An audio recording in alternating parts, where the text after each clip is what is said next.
Okay, Corva challenge number 2 is to turn the ball with the outside of the foot with at least 2 touches between your turns.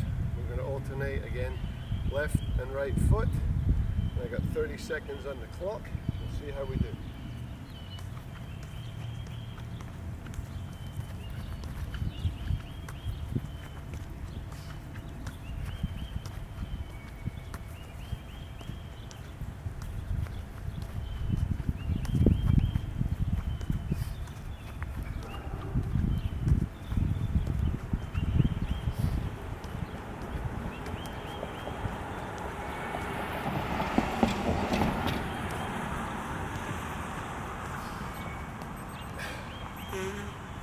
Okay, that's my score.